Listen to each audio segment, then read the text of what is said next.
What? What is this? So slow to catch on. Look at those monsters! Relax, beautiful.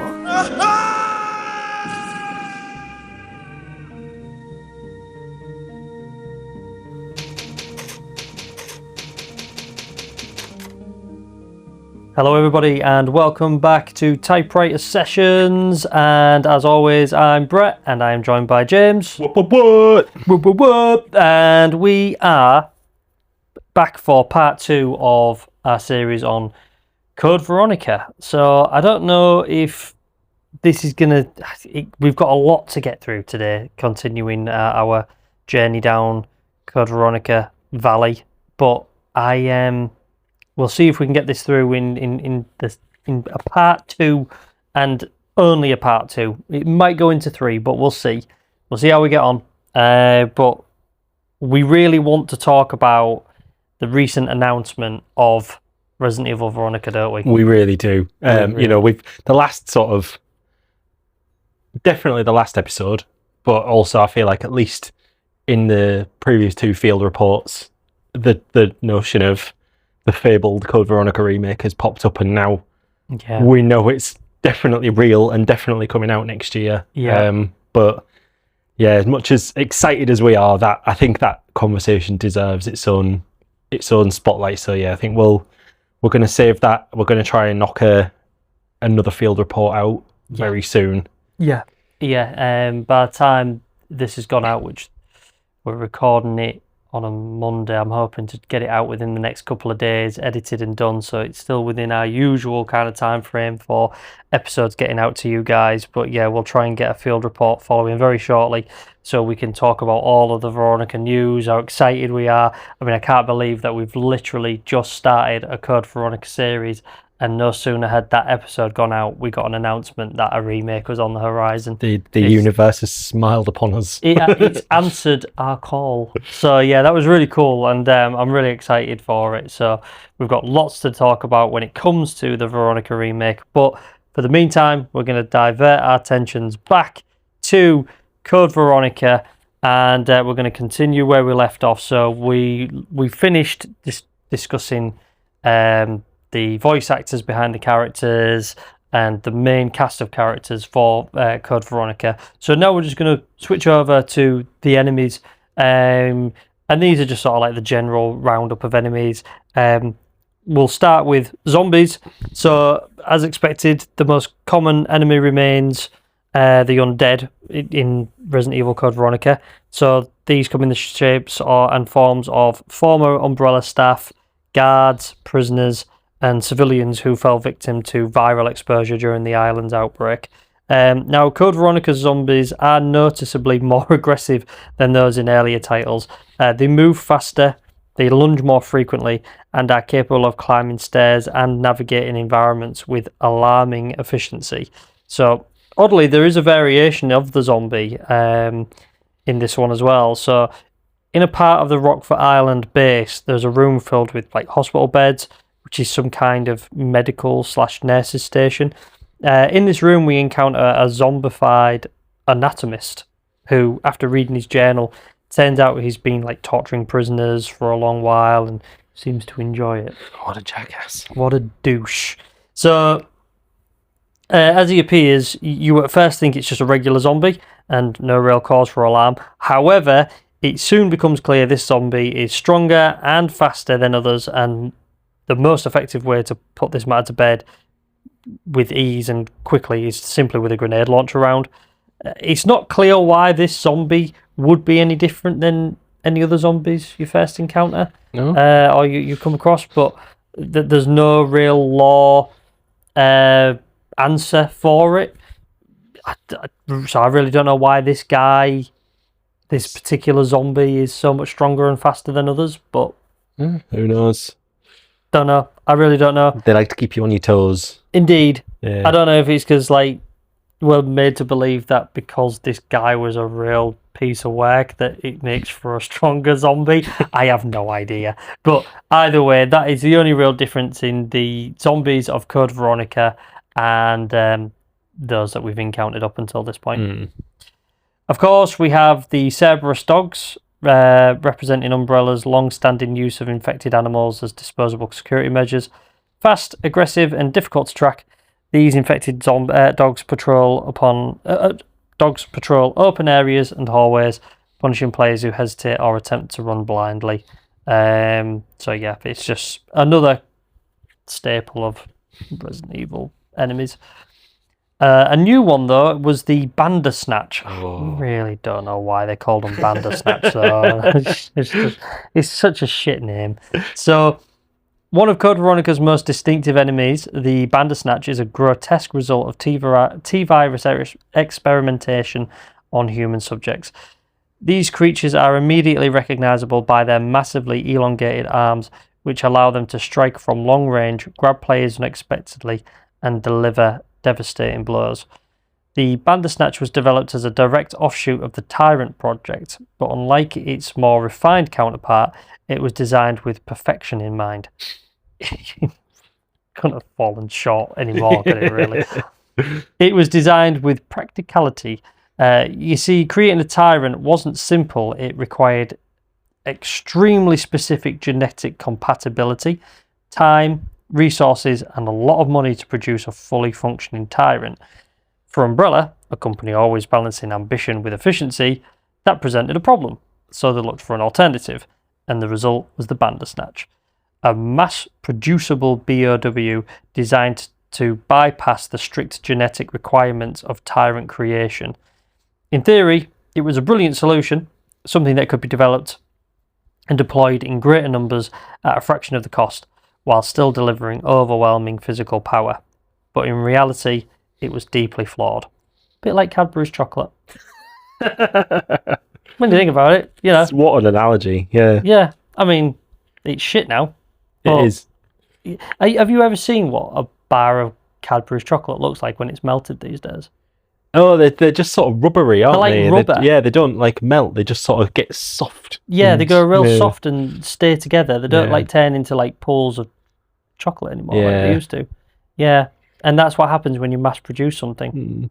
You know, and you water it down, and so basically, Cadbury's chocolate is Umbrella's Bandersnatch. Yeah, I just think the Umbrella scientists that made the Bandersnatches, they've just been playing loads of Street Fighter 2 and maining Dalsim. And they were just like, lads, we've got an answer here. I've got an idea. So no, actually, it's not a bad comparison considering the fact that that's also Capcom. It is indeed. Yeah. We know Capcom love to self-reference. Yeah, stretchy arms and all. Yeah. Mm-hmm. So they're horrible, the Bandersnatches, though, aren't they? Oh, they're a pain. I'm sorry, but one arm or not, still a pain in the ass. Yeah. It's just, didn't like them.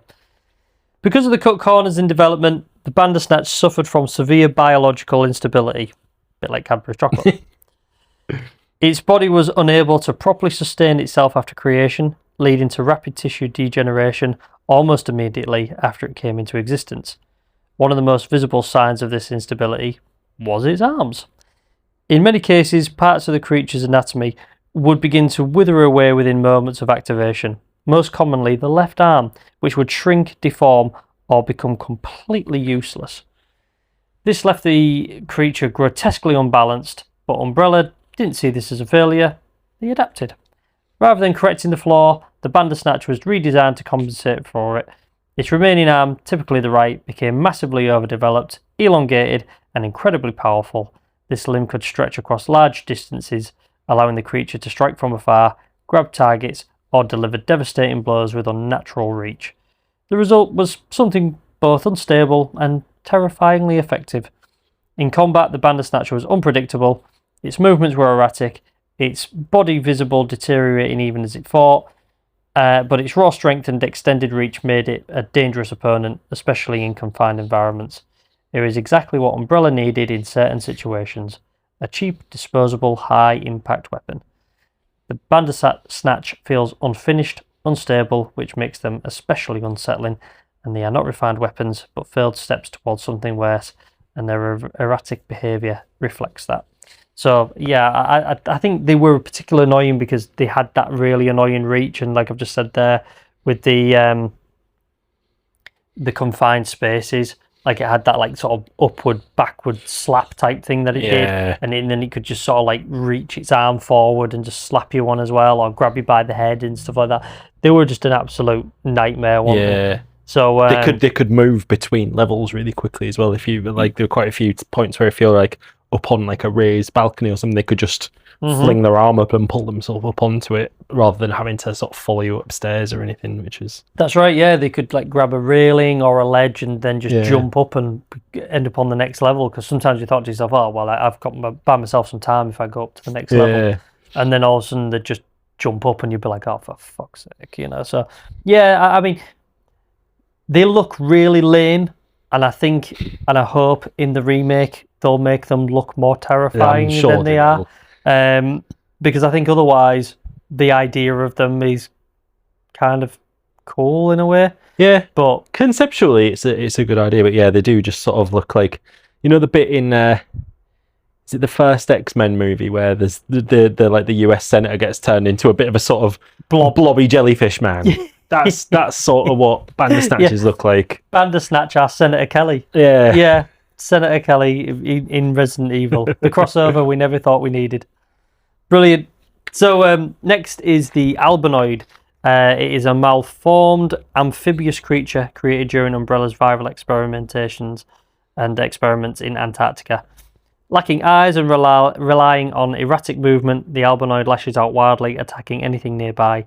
Its design and behaviour suggests an experiment that went horribly wrong, abandoned but not destroyed. The Albinoid represents Umbrella's habit of leaving failures alive rather than taking responsibility for them. And that's that really horrible, annoying like fish thing where like when you jump in that pool and you need to get the crest, it sort of like pulses out like electricity and stuff. Yeah. And it's really annoying because you're not entirely sure how to best deal with it. What you know, like either to just try and jump in, take the damage and jump out and run away. Or... that's the sort of I sort of recapped on a playthrough that I watched recently, and that was what they did. They just literally just ran in, grabbed the crest, and ran out. And I think that's what I did. I was like, okay, I've got enough health. I could really do with keeping the health, but I think if I run in there, grab it, I've probably got enough health items that I can heal myself up and jump in, survive, and that's what I did. But kind of like a pointless thing. And again, hopefully a remake will make it a little more terrifying and what have you. Hunters return yet again in Code Veronica as one of Umbrella's most reliable combat BOWs. I kind of feel like the Hunter was probably the most successful of the BOWs that Umbrella made.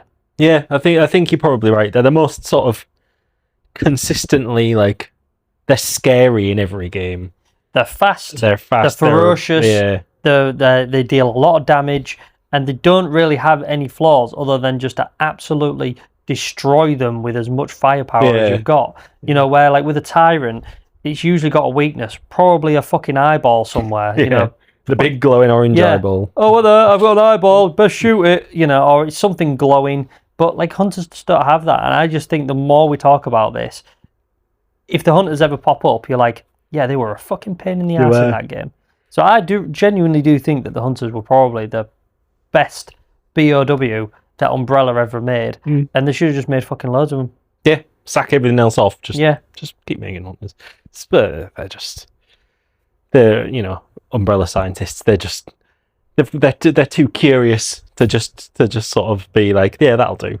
Yeah, that's it. Why don't they just have a bit of quality control and go, you know what, actually, all of this other stuff, shit. Just make these. Problem solved. There's always one though, isn't there? Just has to keep messing around. Always one. Ruins it for everyone else.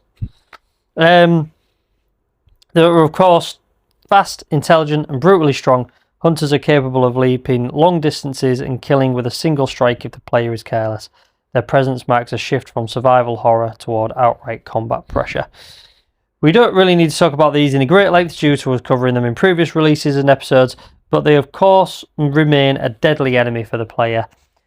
Through a cutscene, we see Wesker seemingly activate these to hunt Chris, and small drones with a searchlight can be found in certain corridors throughout the game. If the player steps into range of the drone, it will trigger hunters to come into the area, so it's best to avoid if possible. And by this point in the timeline, hunters are no longer experimental. They are field-ready tools of extermination, which of course we've just discussed. Now, there is also a variant of the hunter within this game, and that's called the sweeper, which we must make sure we don't confuse with the sweepers from that fucking shit game we spoke about before. So these were equipped with poison-tipped claws, meaning any attack landed will put the player in the poison status. These variations of the hunter differ slightly in appearance, with a red skin with purple patches. Mm-hmm. They're also faster and take more damage to eventually put down for good. I particularly like the look of those. They look scary. And the fact that they have the whole poison thing going on. Yeah, I know sort of like historically not all monsters make the leap from original to remake, but I feel like there's a good precedent for them, because I feel like one of this is a bit of a tangent, but I feel like one of the things that the Resident Evil 3 remake did really well was the hunters in the hospital. They were really gnarly, so I feel like because they were big, yeah, and then the corridors weren't particularly big, so it was like, I've got to stand my ground. Yeah, I've just literally got to. So I feel like these guys could very, very easily make the leap and be really like a really formidable foe. Yeah, I agree. Because some of the places you fight them and find them in Code Veronica is in small labs where you've not got much space, small corridors again, especially with the drones that are looking for you as well. I reckon that could be a fucking great element to add into Veronica, and I'm very excited. Yeah. So we also have the giant moth and its offspring. They appear in the Antarctic facility. They're not particularly lethal or anything, but they are persistent and disruptive, forcing players to manage status effects, such as poison and things like that. They do like that annoying sort of dust thing, and no matter how many times you kill them, they keep coming back, and they end up just sort of draining your bullets. They're very, very annoying, and you do get like the giant version of it as well, and they're just fucking it's as annoying as real moths are. Yeah, exactly. My cat enjoys eating them though. Oh yeah, I do like watching our cats just hunt them down. Yeah. Or well, my cat's the less hunting, more just sort of sitting, going at them, and not really doing much of anything. Yeah. But I mean, because cats are stupid. We love them though. We do love them. Stupid little fuzzy idiots. Yeah. I mean, I don't like moths coming to harm, but it creates some sort of stimulus for my cat, and she likes chasing them and running around. It's just the circle of life in action. It is. Yeah. Thanks, Elton John. So much. Thank you so much. So the main sort of BOW enemy is the T078. I mean, obviously we've also got Alexia, but we spoke about that in the last episode. So the tyrant of the game is the T078, and this was created by Umbrella in 1998 as part of their ongoing cloning program. It was derived from the T103 model, aka Mr. X from Resident Evil 2, among others, making it one of the so-called mass-produced type tyrants. What set the T078 apart, however, was it was deliberately deployed without a limiter coat, allowing Umbrella to observe how a T103 would behave without any restraints on its power. Because of this, the 078, I'm just going to call it the 78, I'm not going to keep saying that, relied on its blunted claws as brute force weapons, using them more like battering rams rather than precision blades. So it had like these almost like stumps, didn't it? And it had like sort of like claw type things coming out of it. More like clubs, weren't they? Like spikes. Yeah, that's probably a better way. Like maces. Didn't really sound very scary when I just called them stumps. So I'm glad you said that. Don't stump me. Yeah. Ow, he stumped me. Yeah, he sounds better when you call them clubs. Yeah. So this trait may not have been consistent across all mass-produced tyrants, suggesting the 78 was something of a live experiment rather than a finalised design. It was transported from the Antarctic Transport Terminal to Rockfort Island with the operation overseen by Umbrella's security service agent Hunk. acting under the authority of Alfred Ashford, the 7th Earl of the Ashford family and the commander of the island. Whether the decision to disable its power limiter was made by Alfred himself or by Umbrella's researchers remains unclear, but the result was the same. The Tyrant was allowed to undergo minor spontaneous mutations, something normally prevented by the limiter system.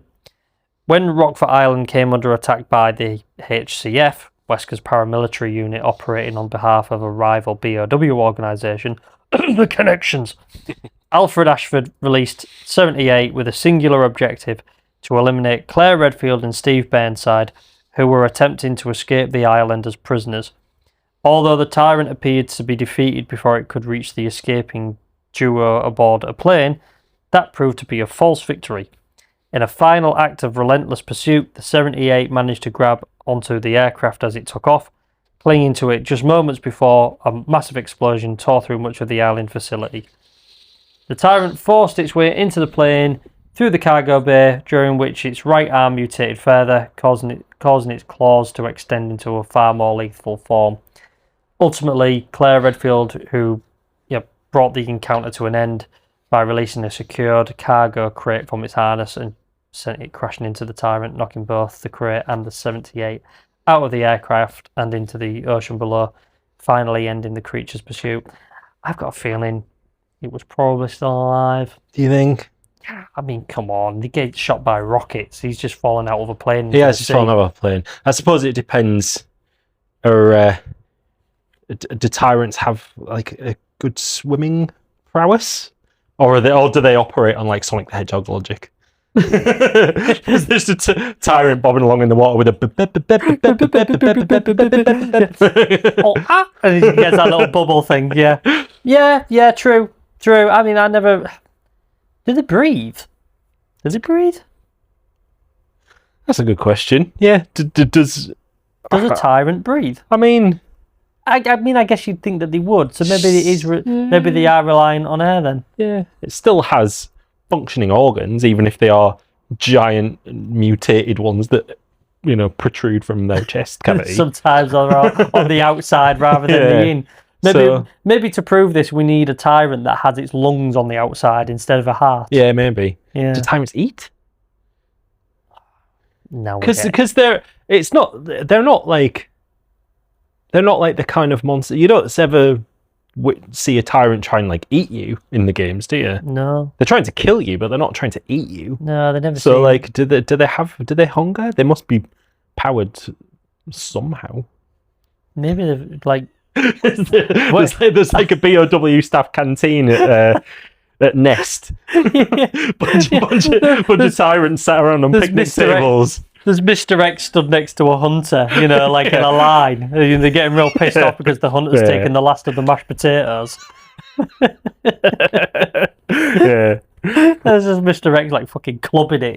Lickers at the back of the cube, and it's like snatching corn dogs from the thing with its tongue.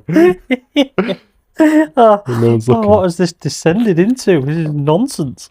But yeah, it does make. Yeah, I never really sort of thought about like the whole. Well, I certainly never thought about the food fight in the canteen, but I certainly never sort of wondered whether or not does a Tyrant actually breathe.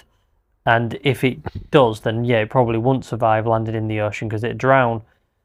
But if it doesn't breathe, then does it just land and then walk the bottom of the ocean? Yeah, you could just how long does it take him to walk back to? Probably pop up in Resident Evil 10. Yeah. Never mind. So we're going to move on to weapons now. Oh, did we talk about? Did we already talk about Nosferatu? Yeah, we spoke about it in the last episode because it sort of falls under the whole... because I suppose he's like an actual character rather than just a monster, isn't he? It's Alexander Ashford. Yeah. Okay. I suppose there's one enemy that we haven't spoken about, but it's kind of like... I didn't put it in because it's not really...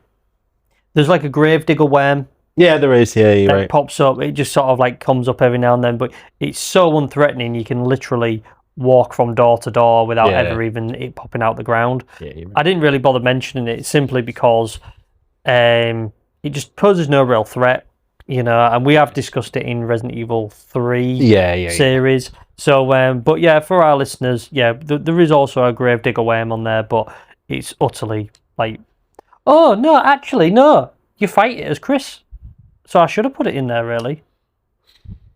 I forgot about that. My lord. God, what's a Resident Evil podcast if we can't even get it all straight? Yeah, you do see it. There is a Gravedigger worm. It is released. It's just there, really. It's not actually part of any experimentation, as far as I'm aware. And it pops up when you first play as Claire, and then it does resurface later in the game.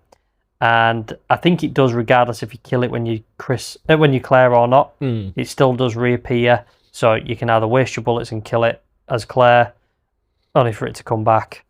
And it's either a second one or it's the same one or whatever. And ultimately, it kills Rodrigo. Yeah.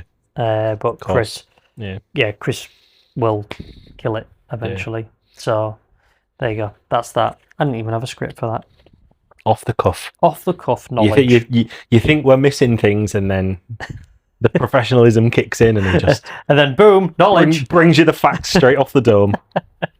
I mean, I don't know how much of that was right in the sense that whether or not it was a contained experiment that it just escaped, or it was just a byproduct, a bit like Resident Evil 3. I'm not 100% sure on the details of that. And I'll tell you what, I will update this with an after note on our social media once I get it, because I thought I didn't need it to add it in because it doesn't really appear, but it does. Of course it does. It appears because you fight it as Chris. It's like the first fight you have, essentially. So I should have put it in, and I apologise to the listeners. So we'll move on to weapons. So first of all, there's Claire's handgun. Her very first firearm in Code Veronica is the Beretta 93R, and Claire comes across it early on. It's beside the body of a fallen soldier. She picks it up and uses it to stop Steve, who's firing at her with like a mounted machine gun. In terms of performance, the 93R is a semi-automatic handgun with a standard capacity of 15 rounds. When Claire first acquires it only actually contains 12 bullets, because she fires 3 in the cutscene. So it actually takes those into account. Cool. Wow. Yeah. Attention to detail. Oh, yeah. It's just pretty standard affair for a handgun. It's good against zombies and dogs. That's pretty much it, really. However, that said, the weapon can be upgraded by finding handgun parts within the prison area. The pistol can be modified into the custom handgun. This upgrades it to a stock. The grip panel at the front comes down, and it has like a bit of a longer barrel, and the magazine capacity is increased to 20 rounds. But most importantly, the weapon gains a 3-round burst fire mode, very similar to how Leon's gun is upgraded in Resident Evil 2. So with this enhancement, Claire is far better equipped with handling larger enemies while still being able to dispatch standard threats with ease. This handgun also appears as Claire's default loadout in the battle game mode, which we'll come to shortly. But also a little fun fact, which I forgot to write down on here in my script, is that this was, I did mention it in our Resident Evil 2 series, that this gun was actually Elza Walker's gun in 1.5, and this was like a nod to Elza Walker. So very cool, nice little nod to the game that never was. Now we also have Chris's handgun, which was different because this was identified as a Glock 17. So this is just his standard handgun. It behaves exactly the same as Claire's. However, it does have a high capacity of 18 rounds, which I believe is very close to what the real Glock 17 actually has. I think maybe the Glock 17 can it's either 18 or 20 rounds, I can't remember. Again, like most handguns, it's just okay against zombies and dogs, blah, blah, blah. Interestingly, if the player places Chris's handgun in the item box, Claire can actually access and use it as well. So, yeah, it's not exclusive and only able to be used by Chris. Just as Claire's can be, Chris's gun can also be upgraded to be the enhanced handgun. This is created by examining handgun parts found in a room where acid rounds are stored, providing the handgun is in your inventory at the time. The upgrade improves the weapon's overall power and range, and even allows bullets to pass through multiple enemies. However, it does not increase the magazine's capacity, and visually the weapon remains unchanged despite its improved performance. It's very interesting though that Chris would be using this gun instead of his Samurai Edge Beretta pistol. I do wonder if this is because the concept of the gun was still being developed as it became an item within Resident Evil lore in Resident Evil 3 Nemesis, which of course was in development at the same time as Code Veronica. So I do wonder if they hadn't really sort of put it together that the Samurai Edge was the Star's standard gun. Maybe, yeah. I mean, also they never use them going forward either. I mean, in Resident Evil 5, which we'll cover eventually, but Wesker still has his Star's custom handgun. He actually pulls it out in one of his fight scenes with Chris and Sheva, but Chris has never been seen in any other games since the Resident Evil remake to use his Beretta. So maybe he's lost it, or that bumbling idiot he probably has. You silly boy, Chris. Is there a boulder around? I'll punch you. Where have you put your gun, Chris? I don't know. I'm thinking about boulders. So next up is the bow gun. I don't know. I kind of feel like that might be mildly offensive to somebody, and I don't know why. Next up is the bow gun, a more unconventional weapon found in the preparation room of the military training centre. Placed beside a laptop and the pass number memo file. If Claire misses it, Chris can still obtain it later in a damaged northern corridor. On the very easy difficulty in the Japanese versions of the game, though, it's even provided by default in the item box. Oh, wow.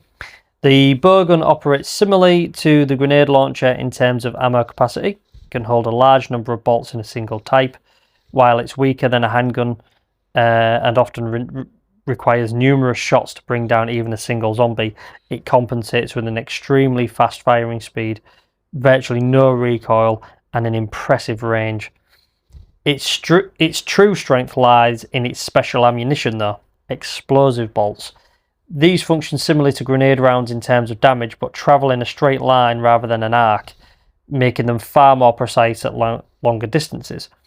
When fired rapidly, these explosive bolts can deal devastating damage, and in the battle game mode, Claire begins with the bowgun equipped with infinite explosive bolts, making it a far more powerful tool in that context. Next, we have the grenade launcher. It's kind of standard affair in Resident Evil by this point. So it's found in the supply shed passageway during Steve's segment. It can only be obtained once the player acquires the emblem card, and either Claire or Chris can pick it up. If Claire collects it and stores it in the item box, Chris can also use it later during his section. The weapon supports 4 different types of ammunition. Standard grenade rounds, which are obviously the explosives and most commonly found. These have the shortest effective range due to their tendency to scatter, but if all fragments connect, the damage output can be extremely high. Flame rounds filled with napalm gel inflict additional fire damage and are particularly effective against enemies like the Bandersnatch and the Gulpworm, which we spoke about. Acid rounds loaded with corrosive acid are highly effective against hunters and tyrants. And finally are the Baugas rounds. These are a rare type of ammunition with only 3 available in the entire game. Oh, God. These rounds are especially potent against tyrants, cutting their health significantly.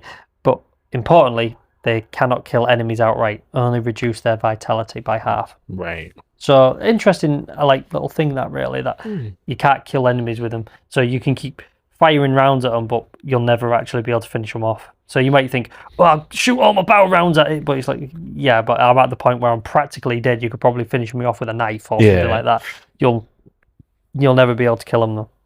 A small detail worth noting is in the original Dreamcast version, the grenade launcher is found leaning against a wall rather than resting on a box, as seen in later versions, which is a really weird, strange change. Yeah. The fact that they just reposition it like that. Don't know why. Yeah. I wasn't able to find out why they changed that. Just that it was. Yes, it seems like such an arbitrary change that you do it makes you wonder why they did it all. Well, you kind of think to yourself, well, because it is such a small change, there must be a reason that they did. Yeah. So but then I can't possibly think of a reason why they would. So I don't understand it. Anyway. Next is the shotgun, which is designed after the Italian Spas 12. It's another powerful staple. Chris can acquire it in the southern sewer area, where it functions as part of a mechanism. Removing it causes a set of stairs to rise. If stored in the item box, Claire can also use it later. Beyond combat, the shotgun also serves a secondary purpose. In a living room puzzle, placing it on a wall mount behind a movable bookshelf reveals additional items, including flame and grenade rounds.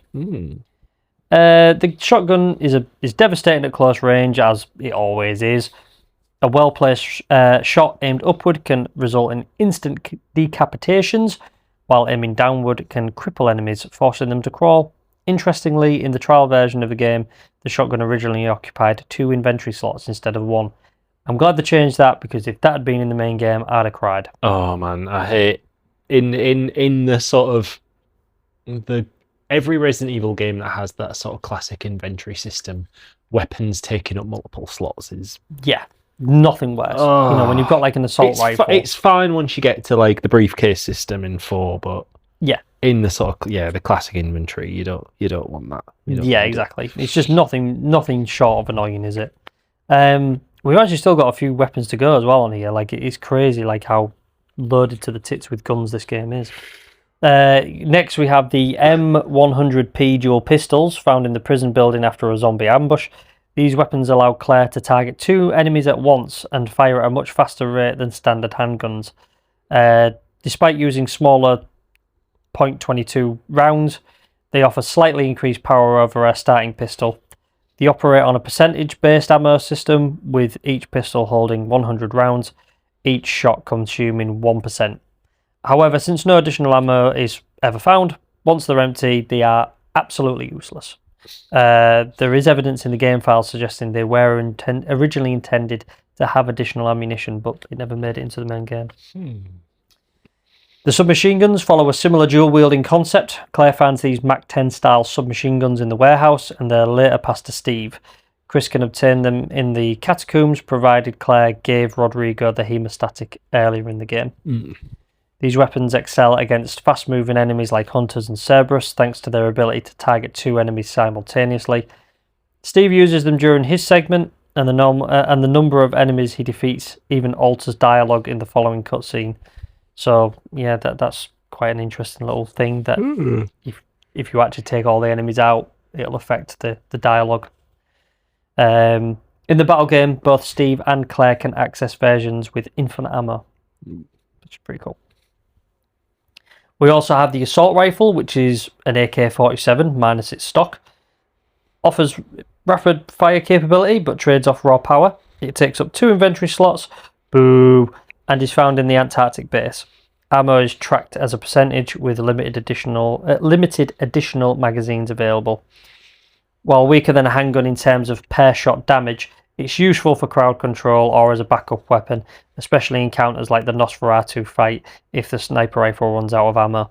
It's also used by the Umbrella Security Service and appears with infinite ammo in certain battle game scenarios.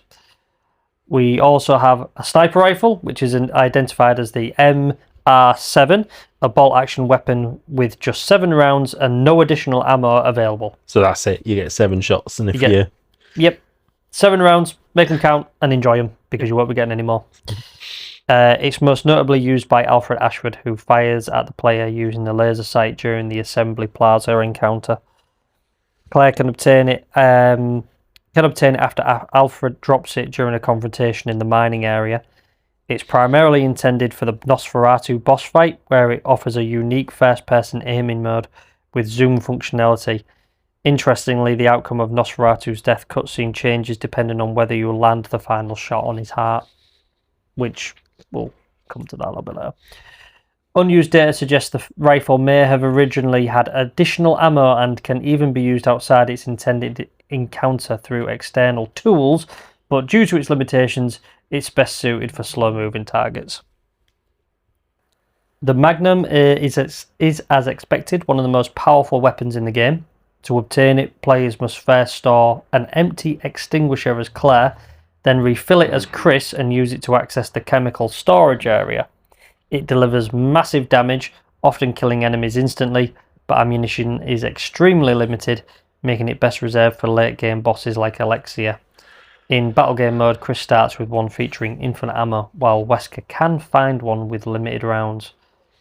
The linear launcher is one of the most powerful weapons in the entire series. Designed as an anti-BOW weapon, it fires a massive energy projectile capable of completely vaporizing enemies, including Alexia's final form. However, it requires time to charge and can be difficult to land due to fast-moving targets. It's primarily used during the final boss encounter, but can be unlocked for the battle game mode by achieving an A rank with all characters. And finally, we have the Golden Lugers, one of the most iconic and story-driven weapons in Code Veronica. Found in the screening room behind a hidden bookshelf, picking them up triggers a trap that locks Claire inside. Returning them disables the trap. Later, Steve acquires the weapons and uses them dramatically to save Claire from a Bandersnatch, emptying their entire ammo supply in the process.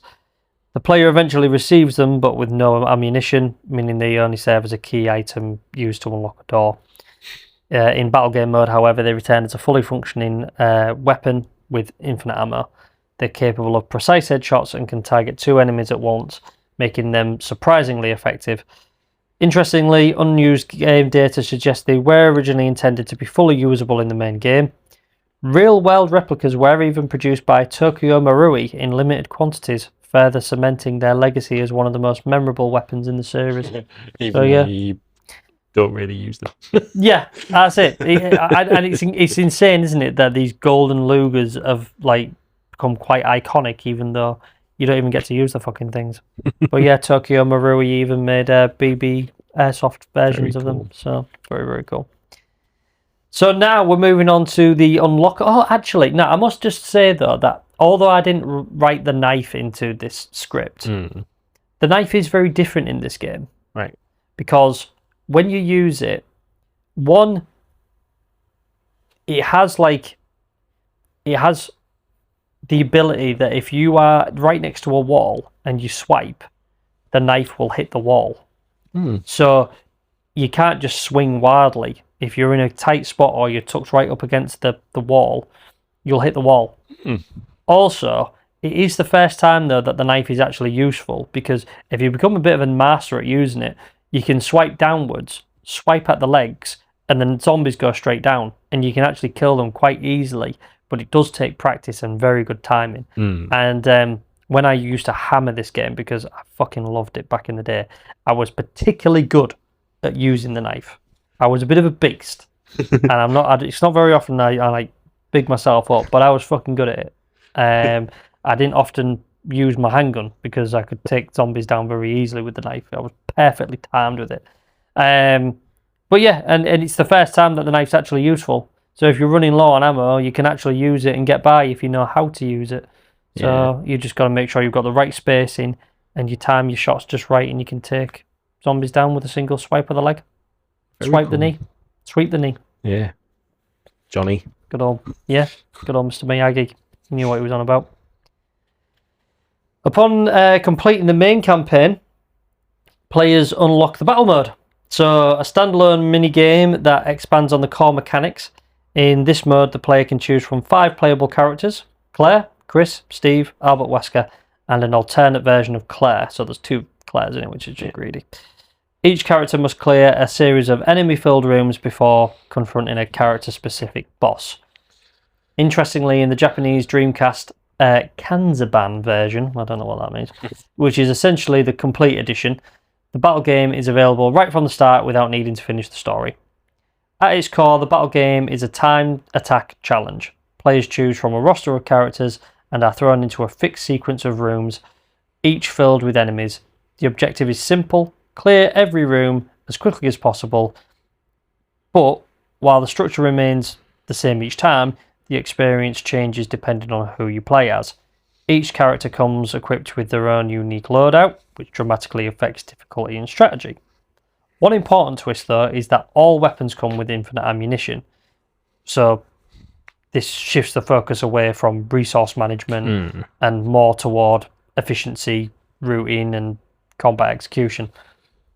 In terms of gameplay style, this mode is much closer to the original battle mode from the first Resident Evil, or even the showdown scenarios in Outbreak File number 2. But obviously at this point we're really sort of just talking about Resident Evil 1, and that was that battle mode that they introduced on the Sega Saturn version. And it's more akin to that than the action-heavy mercenaries or extreme battle modes, which we also saw in Resident Evil 2. Now, let's break down the playable characters and how they're unlocked. So, Claire is available by default. She starts with a combat knife, a handgun with 15 rounds, and a bowgun loaded with infinite explosive arrows. She also has an infinite... The handgun also has a 15-round capacity, but she does have infinite rounds for it. And she has 4 mixed herbs combining green, red, and blue. Completing the battle game once with Claire unlocks another Claire, and it's literally called Another Claire. An alternate version with a completely different loadout. She carries a grenade launcher, which is initially empty, alongside an assault rifle with infinite ammo, as well as infinite supplies of grenade flame and acid rounds. However, she only has 1 mixed herb, making her a much riskier character to play. We also, of course, have Chris. He's available from the start. He comes equipped with a combat knife, magnum with infinite ammo, shotgun with 7 shells, infinite shells to replenish the gun with. He also carries 2 mixed herbs, giving him a strong balance between firepower and survivability. Steve, he must be unlocked by completing the main game after obtaining the gold and Luger replicas. Once unlocked, he enters the battle game with a combat knife, dual golden Lugers with infinite ammo, and dual submachine guns with infinite ammo. Along with 2 mixed herbs, he also carries the family photo tying into his character backstory. Now finally, Albert Wesker. He becomes available after completing the battle game once with Chris. Wesker is arguably the most challenging character, starting only with a combat knife and 3 mixed herbs, forcing players to rely heavily on skill and efficiency. It's worth noting that the Japanese Dreamcast Kanzaban version, both Another Claire and Wesker are unlocked by default. So you not only is it unlocked from start, you also get all characters. Yeah. The structure of the battle game itself is fixed. Players progress through a set sequence of 18 rooms, each with predetermined enemy placements and occasional item pickups. While the layout and enemies remain the same regardless of character, the final boss differs depending on who you're playing as. Along the way, you'll encounter a variety of enemies: zombies, bandersnatches, hunters, sweepers, and more, spread across areas like hospital corridors, ventilation shafts, garages, and security rooms. One particular interesting moment occurs in the 13th room, the casino bar. Here, players can access a slot machine by entering through a specific door in the preceding room. This machine awards a random item, which could be a character-specific bonus weapon, a first aid spray, or DIJ's diary. Now, this is fucking wild, right? DIJ's diary is a file which explains nearly all of the events from Resident Evil Code Veronica from a very specific perspective. A mouse. This is so fucking random. So, for most of the scenes explained through the diary, the corresponding cutscenes will show a mouse somewhere in the background. Oh yeah, my God. Seriously, it's true, right? I've even watched these cutscenes related to the cutscenes which are described from this mouse's perspective in this diary, right? So, a blatant example of the mouse appearing is when the mouse jumps out of a locker and scares Claire. This event is described within the diary, and if you're wondering what DIJ stands for, it stands for Dumb Inside Joke. Very good. And there you go. That's it. It's a very strange thing, but go and read it. You can find the file easily on things like the Resident Evil wiki pages, and you can read it page by page, and then you can go and watch the cutscenes for Code Veronica. And if you watch carefully, you can see a little mouse scurrying around somewhere. It's fucking weird. I don't know why they did it, why they took the time to do it. Bizarre. Absolutely bizarre. Wacky characters at Capcom, man. Oh, yes, absolutely. So each character has different odds. For example, Claire has a 20% chance of receiving infinite submachine guns, while Wesker has an 80% chance of obtaining a Magnum with 6 rounds, and notably cannot receive a first aid spray at all. Ooh. So yeah, these characters can find different things, but Wesker will never be able to get a first aid spray, but it's very, very likely you'll get yourself a Magnum with infinite rounds. Booyah. Another interesting addition is each player character in the battle game also features a unique bonus interaction or motion tied to the environment. For example, Chris can interact with the tiger statue where he acts as though he's going to retrieve something from it like in previous games, only to get his hand stuck. And he hurts himself pulling it free as well, like he sort of like shakes his hand. Or he can look in the mirror of the bathroom where he checks himself out and he starts like adjusting his hair and stuff. Both versions of Claire are affected when passing through the frozen cold corridor. They sort of like stand in the shiver. Steve can interact with a couple of the vending machines, searching his pockets for change and then kicking the machine when he realises he's poor and because he's been locked up or whatever. And Wesker can look at the anatomy bust, adjusting his shades and having a good close look at the head. Bit of a freak. And all of these are just a small, memorable, character-specific detail. Yeah. They don't particularly add anything. They don't do anything. Just a nice little Easter egg. But after clearing all 18 stages, players enter the final boss encounter, which varies by character. Claire faces Nosferatu on the Antarctic helipad. Another Claire fights the Tyrant T-078. Chris battles Alexia Ashford in both her second and third forms. Crazy. Steve takes on the Gulpworm in the Limestone Cave, which is the battle what Chris has, and Wesker confronts Alexia in her first form, which is an absolute ass to do, considering he only has a knife. Once the run is complete, players receive a results screen and are ranked based on their completion. It ranges from E up to A, with Japanese versions even including an S rank above that. But in other locations it was up to an A. Each character has a strict time requirement for achieving an A rank. For example, Claire must finish in under 6 minutes and 9 seconds. So specific. Wow. Chris under 6 minutes and 29 seconds. Another Claire just under 8 minutes. Steve under 10 minutes. And Wesker, interestingly, has much, much more time. He has just under an hour. But that's presumably because he has a fucking knife. Yes. Give the guy a break. So he also has superpowers, which you can't use. It's just fucking rude. Yeah. So he has superpowers, but then can't even use the fucking thing. So yeah, that's brilliant. Although he can take more damage. So I suppose that's meant to imply he's got his superpowers. I guess, yeah. Apparently. Now, the ultimate reward here is the linear launcher for use within the battle game mode itself. To obtain it, players must complete the mode with every character and achieve an A rank across the board.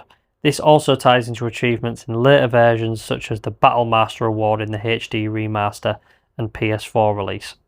Some versions, again, like the Japanese Dreamcast Kanzaban version, include the linear launcher unlocked by default. Finally, each playable character had an ending screen similar to those found in Resident Evil 2. These were, for the most part, somewhat candid or casual moments of the character. These were all remastered for the HD re-release. Claire was depicted in her red motorcycle outfit, sat on a red motorcycle with some buildings behind her. The HD remaster adjusted the sizing on this bike because in the original it was fucking huge. Like, it was drawn so poorly. It's like this bike which is about 8 times the size of Claire herself. It looks ridiculous. I don't know if they were trying to go for like this perspective kind of look on it, like it's because it was the bike's kind of facing and pointing towards the screen. It's meant to be like, oh well, it's bigger because it's closer to person looking at the image, but the whole perspective thing, it can't account for how big this bike is. But either way, it's been adjusted. The colour scheme's been tweaked, so it's not, the contrast isn't as high, and it overall the image is just a better redesign, and it just fits better. They've also, because it's been put into a widescreen shot rather than in the sort of like it'll be 4:3, won't it?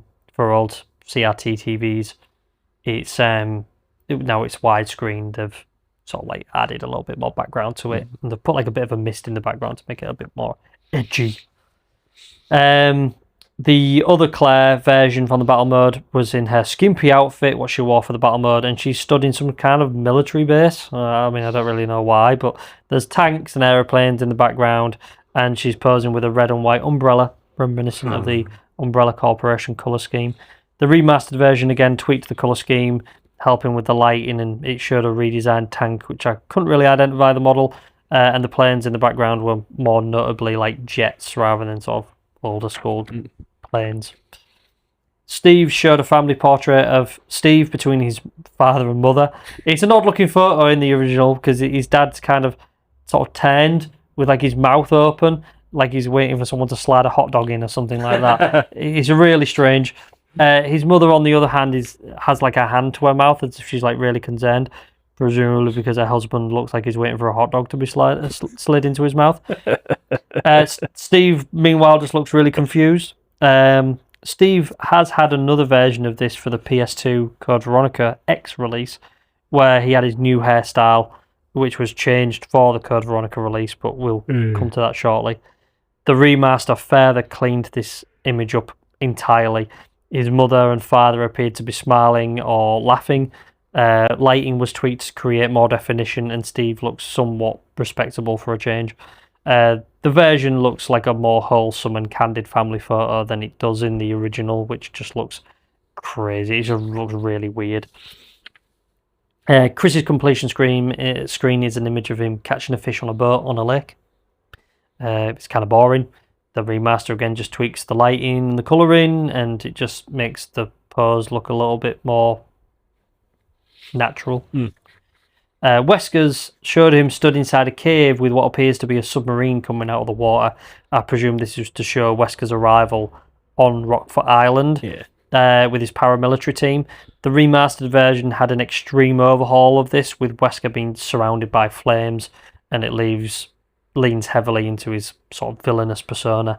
You can barely see this like submarine now. He's literally just sort of stood there with flames circling him everywhere, and I guess it's kind of reminiscent of that final end sequence where Chris fights with all Wesker. The burning that's it, and they get separated everywhere by the fire.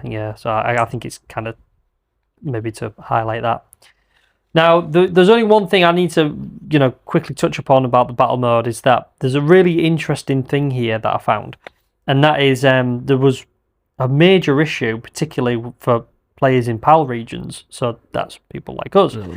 People in the EU versions, because of the way systems operate at 50 Hz instead of 60 Hz like they do in like NTSC versions and things like that, the game runs approximately 20% slower. So normally games would be optimized to compensate for this difference, but Code Veronica wasn't. And as a result, characters move slower, but the in-game timer does not adjust accordingly. So this creates a significant disadvantage, making it much, much harder to achieve A ranks, especially with characters like Chris and another Claire. Unfortunately, this issue persists even in the PS4 version, which is based on the PS2 release, meaning players in Europe and Australia still experience this imbalance. No way. Indeed. Overall, the battle game mode offers a complete different way to experience Code Veronica. It strips away exploration and puzzle solving, replacing with pure combat efficiency, route optimization, and mastery of each character's strengths and weaknesses. So players looking to truly test their skill, this is a way to do it. But yeah, I thought that whole thing with the PAL system difference... Yeah, because that's something that, sort of back in the sort of older generations of consoles was really prevalent. wasn't it? You're sort of back in the sort of 16-bit days, and even like 32, and I guess even beyond that, you would often see like PAL versions of games would run slower. We'd often get like black bars on the screen that you wouldn't get in the NTSC versions and things like that. It's crazy, like how many games we didn't even get at all because they could never be presumably because the studio didn't have the resources to optimize these games into EU versions. I remember the first time I ever played an NTSC ROM of like the original Sonic the Hedgehog and being like, why is everything so fast? Because I was used to like the PAL Mega Drive version that was significantly slower. It's crazy, isn't it? You can't believe like how, and I think I might have said this before in previous episodes of Typewriter Sessions, like our American friends, our American listeners will never know what it was like to be a gamer in the UK. No. Growing up at this time with 16-bit, 32-bit, dare I even say 64-bit. You know, just like this era, probably even the 128-bit with the PS2, we were still coming across this issue of PAL and NTSC incompatibility, and where we didn't get releases. If we did, we were still waiting for a long time. It's probably only when the 360 and the PS3 came around that we started getting these worldwide releases where we didn't have this constant issue of differences between regions. Our American friends, you'll have no idea how lucky you've been. That's all I'll ever say. The agonizing months reading previews of games that people around the world were already playing, and we were having to wait. I remember really distinctly, and it was something that I don't think I brought this up when we did the Resident Evil 2 episodes, but I remember there used to be, I don't know if you'll remember this, there used to be like a computer shop underneath the city hall in town. Tomorrow's World. Oh, baby. And I remember they had a NTSC import copies of Resident Evil 2. Oh, man.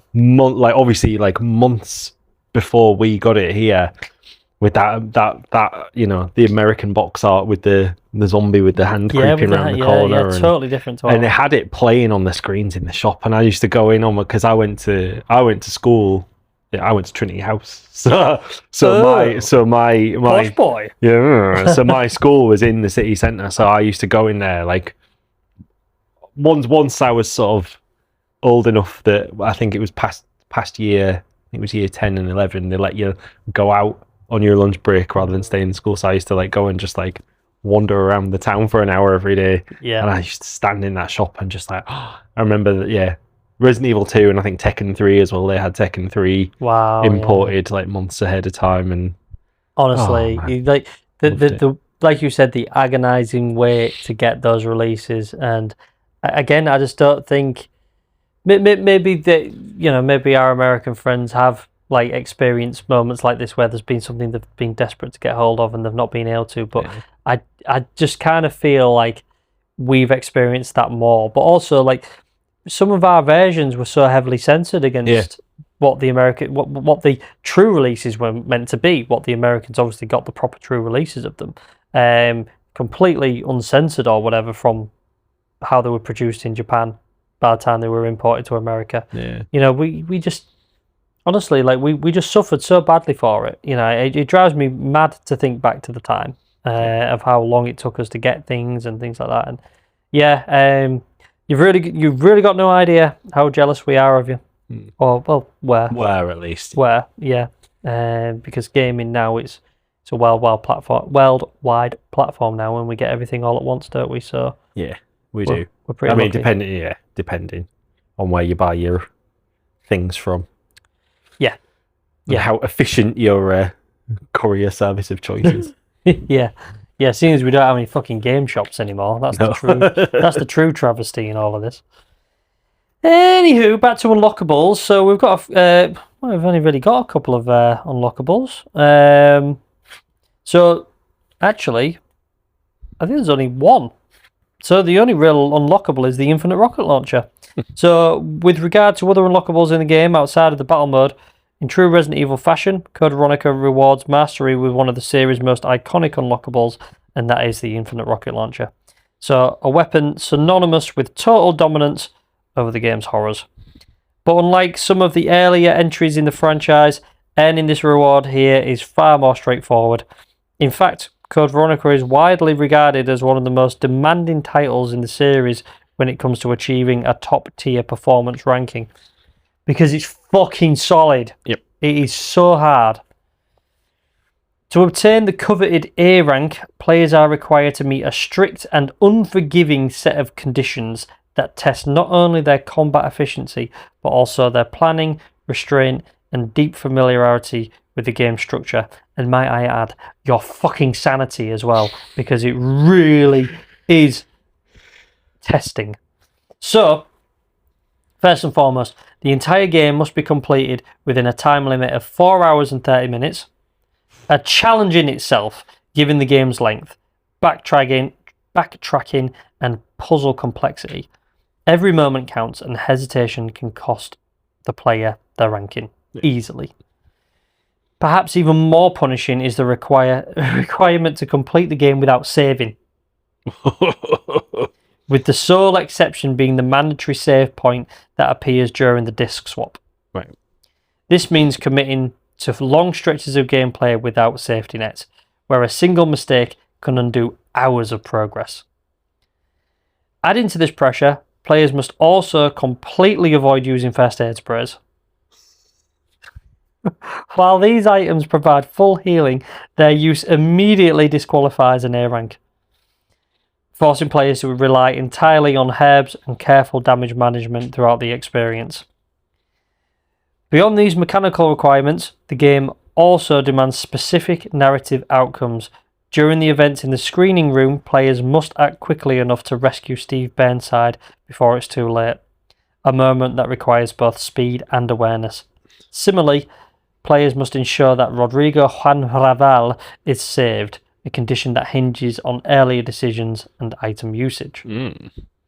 Taken together, these requirements transform what might otherwise be a standard playthrough into a tightly optimized high-pressure run, one that rewards only the most efficient and knowledgeable players. And for those who succeed, the infinite rocket launcher isn't just a bonus weapon, it's a symbol they've truly mastered, Code Veronica. And to round up, it features infinite ammo and incredible destructive power, capable of eliminating most bosses in just a few hits.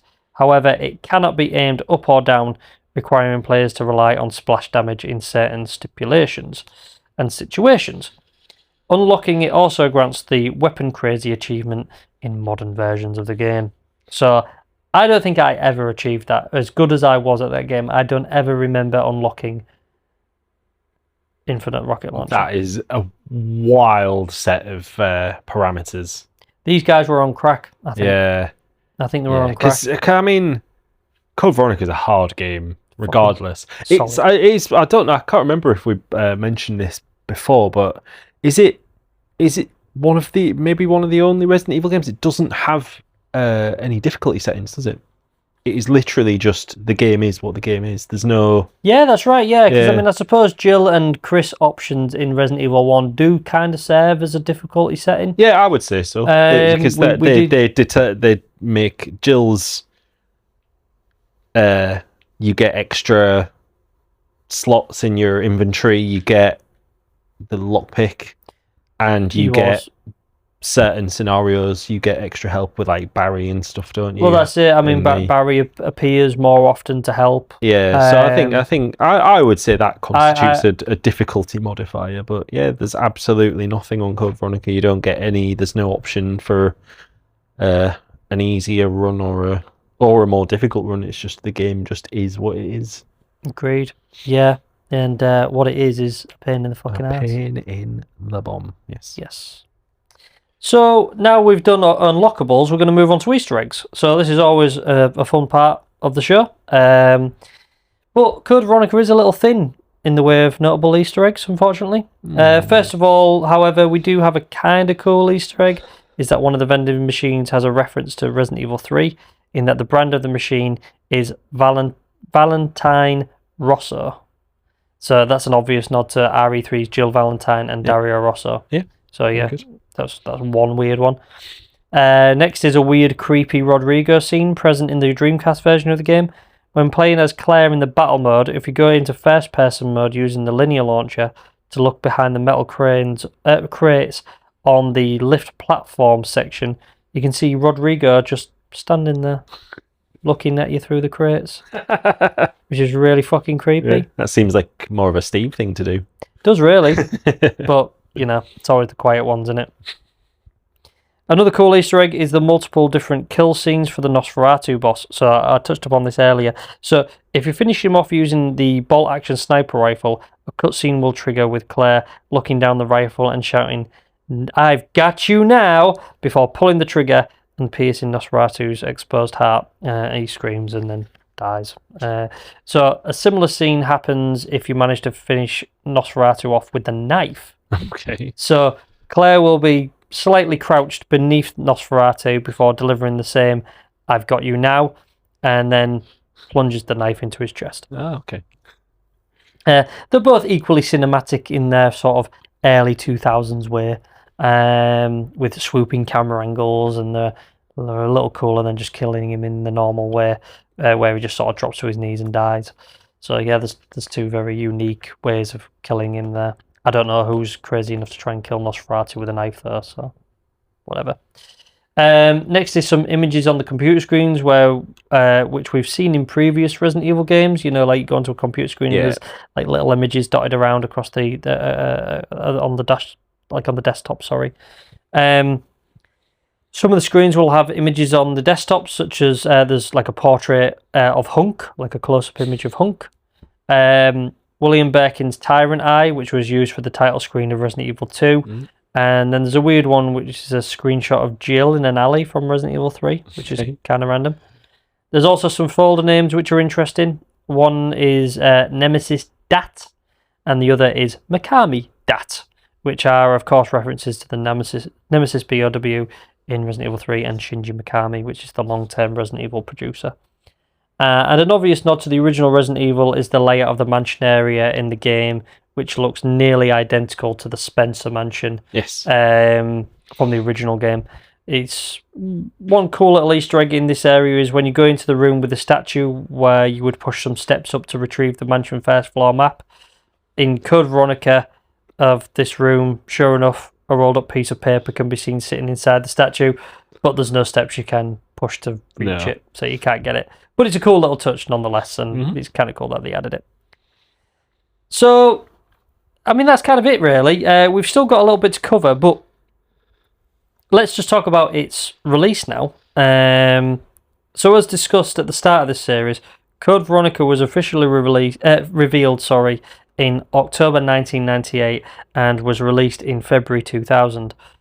By the time Resident Evil Code Veronica was approaching release, Capcom knew they weren't just launching another entry in the series. They were launching what they openly positioned as the true successor to Resident Evil 2. Not its sequel, but its successor. Yeah.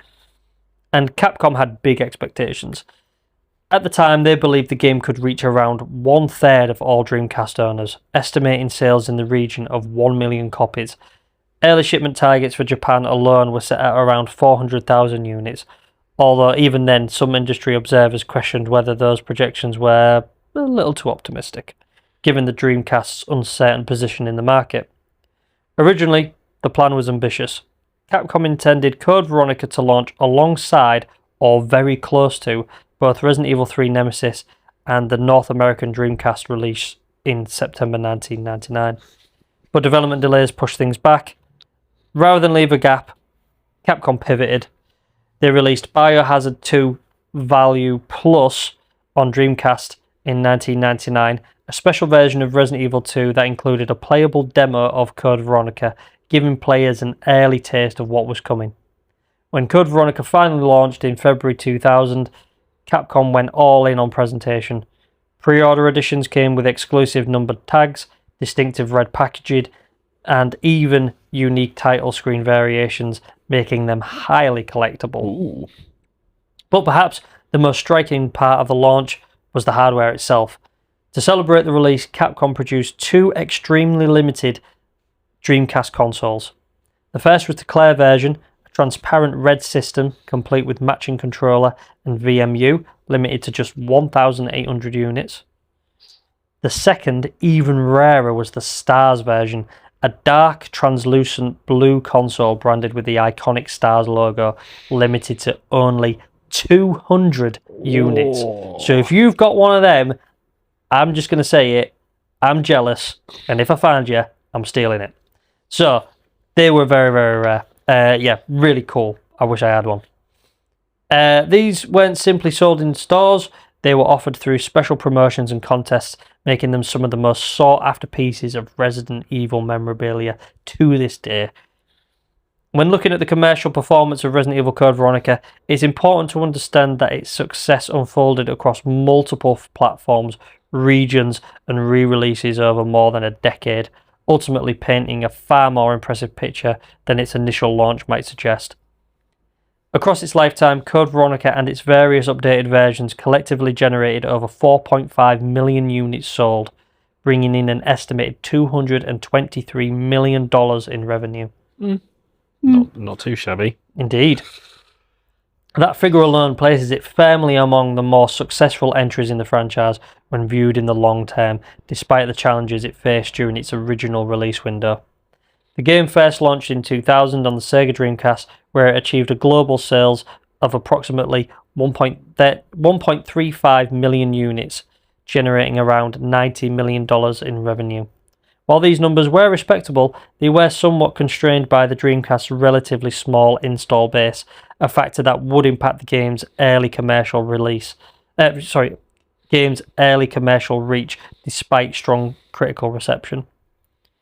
In 2001, Capcom released an expanded version titled Biohazard Code Veronica Kanzaban in Japan, which saw comparatively modest sales of just over 12,000 units, contributing roughly $1 million. However, this release served more as a transitional step toward a broader relaunch rather than a major commercial push.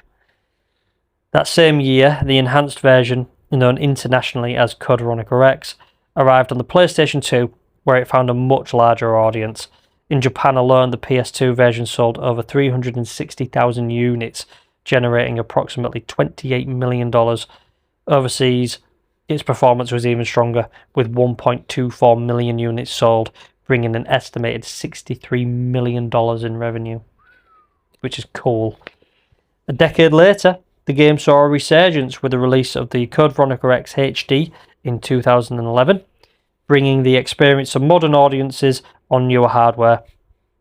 On the PlayStation 3, the remaster sold around 800,000 copies, generating roughly $16 million, while the Xbox 360 version added a further 600,000 units, contributing an additional $12 million. Blimey. Crikey! Struth! Taken together, these figures highlight a key aspect of Code Veronica's legacy. While its initial launch may have been limited by platform constraints, its continued re-releases and enduring popularity allowed it to grow into a significant commercial success over time. What began as a Dreamcast exclusive experiment ultimately evolved into a multi-platform staple, cementing its place not just as a fan favourite, but as a financially impactful chapter in the Resident Evil franchise. So, beyond hardware, Capcom expanded the game's reach through a variety of promotional tie-ins. In Japan, they partnered with retailer Lawson to release exclusive merchandise, including themed items like Code Veronica Original Choker. Charlotte would like that. So, very strange thing, just like this Resident Evil Code Veronica Choker. Yeah. I guess Claire wears like a... Yeah, I think she does, doesn't she? In the game, doesn't she? Yeah. Kind of guess it's on point. At the same time, the story extended beyond the game itself. A 16-part manhwa series produced by Hong Kong-based studio Tinhangs? Tinhangs? Tinhangse. Tinhangs. Tinhangs. Reimagined the events of Code Veronica with a much more action-heavy tone, Characters like Claire, Chris, and Steve were depicted engaging in exaggerated combat, sometimes even taking down enemies with their bare hands.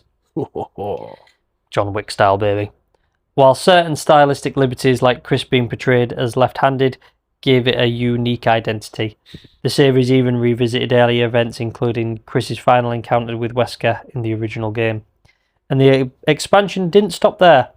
The events of Rockfort Island were later retold in Resident Evil 2, Resident Evil Survivor 2 Code Veronica, an arcade-style spin-off that reframed the story as a series of nightmares experienced by Claire, blending psychological horror with a fast-paced light gun gameplay, but we will, of course, cover that in a future episode. When it came to reception, Code Veronica didn't just meet expectations. In many cases, it did exceed them. Critics widely praised the game, with many calling it one of the best Resident Evil titles ever made at the time, and a must-own for the Dreamcast. It was frequently highlighted as one of the system's defining titles, often mentioned alongside heavyweights like Soul Calibur. Reviewers were particularly impressed by the game's atmosphere and presentation, with some describing it as the closest the series had come to feeling like a Hollywood action horror film. The shift to real-time 3D environments combined with dynamic camera movement was seen as a major evolution from the pre-rendered backgrounds of earlier entries. The cinematic cutscenes, especially the opening sequence, were widely praised, as were the sound design and music, often described as top tier and perfectly suited to the game's tone. The story also received strong praise for its mature, dramatic direction, though some critics noted that despite its advancements, the game still carried over some of the series' traditional limitations, particularly in its controls. In terms of accolades, the game performed strongly. It won GameSpot's Best Adventure Game on consoles and was nominated across multiple categories, including Game of the Year, Best Graphics, and Best Sound, with many critics describing it as the culmination of everything the Resident Evil series had been building towards. Sales tell an equally interesting story. Upon release, Code Veronica actually outsold Shenmue during its first week, an impressive feat given Shenmue's massive hype. And overall, the Dreamcast version went on to sell around 1.14 million copies worldwide, including roughly 450 units in the United States alone. While these numbers were lower than previous Resident Evil titles, they were still considered strong, especially within the context of the Dreamcast's smaller install base, which is what we've already said. So, one thing we've mentioned throughout the episodes is we've referred to something called Code Veronica X. Yes. And I think it's about time we finally discussed what this was and what this meant. Yeah. So, when discussing Resident Evil Code Veronica and Code Veronica X, it's easy to think of the latter as a simple re-release with some minor tweaks, but in reality, Capcom made a number of deliberate changes that subtly shift the tone, characterization, and overall narrative emphasis of the game. Right from the very beginning, the difference is immediately apparent. The original Code Veronica title screen features a stark image of Alexia Ashford's castle, looming and imposing, a visual that reinforces the idea that the Ashford legacy and Alexia herself are the central threats of the story. But, in contrast, Code Veronica X replaces this with a fog-filled background dominated by Albert Wesker. This single change reframes the experience before the player even presses start, signalling that Wesker is no longer a background manipulator, but a major force driving the narrative forward. So I don't know if you've seen the difference between the two screens. No, I don't think I have. In the Code Veronica X version, it's literally Claire and Chris is side by side, sort of like back to back, and then right slap bang in the middle, you've got Wesker. Yeah, I think X is the version I've played, so and it will be for most, but it was what I played. You know, I never experienced Code Veronica on the Dreamcast. I didn't own a Dreamcast, so I had to patiently wait for the re-release and play it on the PlayStation 2. Although that being said, I do own the Dreamcast version as part of my collection. Just not a console to play it on. But it's not one I've played it on. So, you know, in the original, it was different. You know, you didn't have Wesker there. It was just completely, for the most part, you know, you still had Chris and Claire, but the image is totally different. So like now it really is a case of like by doing that it's like really implied that Wesker is a major part of the game. You know, so it's a big difference. That shift continues throughout the game, particularly in how Wesker is portrayed through new and altered cutscenes. One of the most significant changes came in the form of additional story content. 2 entirely new cutscenes were added to the game, both of which centered around Albert Wesker. The first depicts Wesker directly encountering Claire Redfield, providing new insight into his awareness of the Redfield siblings and reinforcing his growing importance to the overarching Resident Evil narrative. The second new cutscene shows Wesker reuniting with Chris Redfield, further strengthening their long-standing rivalry and emphasising Wesker's continued survival and evolving role within the series. So, in Code Veronica X, the first completely new scene involves Wesker introducing himself and physically attacking Claire Redfield, brutally beating her with ease. So you've probably seen it through the playthrough that you watched.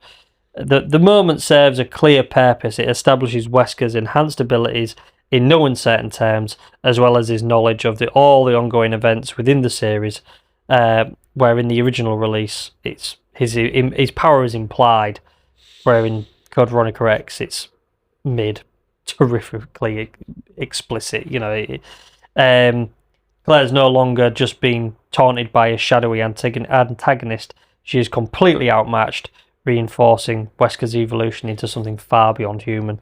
So, you know, he basically just turns up, has a bit of a chat with her, and then easily throws her around and all the rest of it, doesn't he? Dialogue changes also help redefine Wesker's personality in the original game.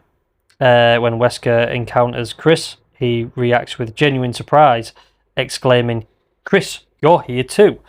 A line that suggests an emotional crack, a moment where the past sort of briefly resurfaces, but in Code Veronica X, that line is replaced with sort of like a far more predatory sort of sense, where he goes, "Chris, oh little fishy, come see my hook." You know, and it's a bit of a lame line, but the intent of it is far more powerful. Exactly, you know, rather than Wesker being surprised by something, he's aware that Chris is there, and he's not particularly bothered that Chris is there. He knew he would be.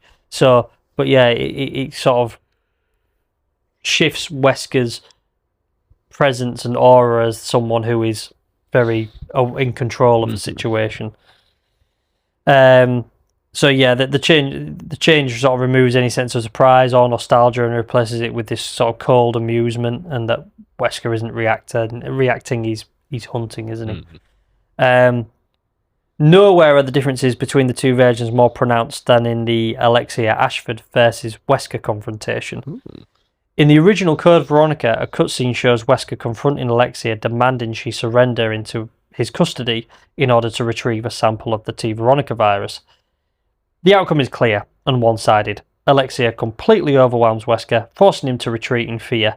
He barely acknowledges Chris's presence in the room, reinforcing the idea that even Wesker, powerful as he may be, is ultimately insignificant compared to Alexia's godlike transformation. Code Veronica X dramatically recontextualizes this encounter. Instead of being instantly outmatched, Wesker actively fights back against Alexia, showcasing his strength, speed, and confidence. Rather than fleeing in panic, he makes a calculated decision, leaving Chris behind to be killed by Alexia while he escapes. This moment cements Wesker as something far more dangerous than before, not just powerful, but ruthlessly pragmatic. Chris isn't just his obsession, he's expendable. Yeah. So, the revised version better showcases Wesker's enhanced abilities and reframes the encounter to feel more dynamic and impactful, aligning it more closely with how the character would later be portrayed in subsequent Resident Evil titles. Finally, the ending sequence in Code Veronica X is expanded to bring Wesker firmly into the spotlight one last time. Where the original game concludes more cleanly, Code Veronica X adds a final confrontation involving Wesker, Claire, and Chris, giving the Redfields a direct personal encounter with him at the story's conclusion. During this extended ending, Wesker also reveals that he has taken Steve Burnside's body, intending to extract the T. Veronica virus from him. This revelation doesn't just add closure, it creates a direct narrative bridge to future titles, reinforcing Wesker's long-term ambitions and tying Code Veronica more tightly into the broader Resident Evil storyline. Taken together, these changes make Code Veronica X feel less like a definitive addition and more like a retrospective rewrite, reshaping the story to elevate Wesker into the central antagonist he would become in later games, even if it slightly diminishes Alexia's dominance in the process. So, I mean, aside from those narrative changes, several visual and presentation changes were also implemented. Steve Burnside's hairstyle was altered from the original version, reportedly to avoid any unintended resemblance to actor Leonardo DiCaprio, who was at the height of his popularity at the time. The change gave Steve a more distinct appearance and was applied consistently across all cutscenes and character imagery. That's funny, isn't it? Because it's been sort of acknowledged that Leonardo DiCaprio was a direct influence on Leon. Yeah. Literally where his name came from. Yeah, that's it, yeah. And then like they did this hairstyle. You've probably seen images of what he originally looked like. Yeah, it's kind of like more sort of like slicked back, and it's very... It kind of looks like Leonardo DiCaprio in The Beach, I suppose. But yeah, I think they were like, I hope we don't get into some sort of lawsuit with Mr. DiCaprio over this one. Let's change his hair. Yeah. And then he ends up looking like a really fucking pound shop version of Leon, doesn't he? Yeah. You know, he really is like... Steve's just a pound shop human being. Timu human being. Yeah. Timu Leon. Timu human being. Yeah. He's just... he's shit. Don't like him. Chris Redfield's facial expression during the ending sequence was also adjusted. In the original version, his expression appeared noticeably angry, apparently, and in Code Veronica X, this was softened to present him as more composed and resolute, better reflecting the emotional tone of the conclusion. Additional refinements included changes to the credit music, updates to the inventory icons used by the characters, and minor revisions to the wording are found in DIJ's diary, a file discovered during the gameplay of the battle mode. These adjustments were subtle, but collectively contributed to a more polished and cohesive experience. From a gameplay perspective, Code Veronica X also features increased ammunition availability. Well, if it did. I don't know how anyone survived the Dreamcast version, because I was constantly on my arse when it came to bullets. This change slightly eases the game's difficulty curve, particularly for players encountering the title for the first time, while still preserving its survival horror tension. In the game's battle mode game, Wesker's end screen was also altered. Rather than the original depiction, the revised version now shows Wesker engulfed in flames, reinforcing his dramatic presence and further emphasising his near-mythical resilience. And finally, while Code Veronica X was released on multiple platforms worldwide, it was worth noting that only in Japan was the game released on the Dreamcast. Oh. Outside of Japan, the expanded version was made available exclusively on other platforms, but most notably the PlayStation 2. Yeah. Yeah. So, yeah. Very strange. It was released on PlayStation 2, Dreamcast in Japan, and later the GameCube. The release included a DVD, Wesker's Report, an in-universe documentary which told from Wesker's perspective and using his voice actor, told the story of Resident Evil until this point. It went into detail on some of Umbrella's history and goals and his relationship with the spy, Ada Wong, and her fate at the end of Resident Evil 2. Oh, that's cool. Did you ever watch it? No, I don't think I've ever watched it. You'll find it on YouTube. Oh, yeah. It seems like something I should have watched. Yeah. Well, Richard Waugh voices Wesker, and he basically just says about who he is, his work with Umbrella, why he did what he did, what he's been doing since the end of Resident Evil 1, and, turning up at Code Veronica X. I'll definitely seek that out. Yeah, it's pretty cool. Yeah. It's now it's kind of aged a little bit. The dialogue's a little bit tongue in cheek, and Richard Warre's performance is as great as always. Yeah, but Resident Evil's gone a Resident Evil, isn't it? yeah, yeah. So yeah, exactly. But it's great. Yeah, and I loved it when I saw it. I was like, this is awesome. And finding copies of it now will set you back a pretty penny. I can imagine. Yeah, it was pretty cool. A high definition remaster launched in 2011 on PlayStation 3 and Xbox 360. Emulated versions later appeared on PS3, PS4, and Xbox One via backwards compatibility. And when Code Veronica X later released on PlayStation 2, the response remained positive, though slightly more mixed. Critics appreciated the additional content and accessibility, but some pointed out that it was largely an enhanced port of an older game, especially when compared to newer titles emerging at the time with more refined mechanics.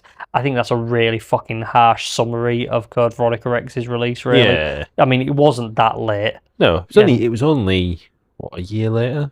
And there's been loads of games still to this day that are timed console exclusives, which really, do come out on Helldivers 2, for example. That's been out ages, and now it's out on Xbox. Yeah. It hasn't changed the fact that it's still a good game. No. Death Stranding.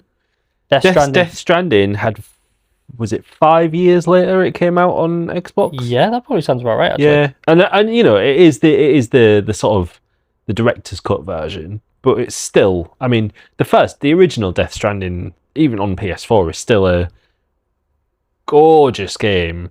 So, the fact that, and I think even the enhanced PS5 version was only, it was still like a good 3-year gap between the PS5 and the Xbox version.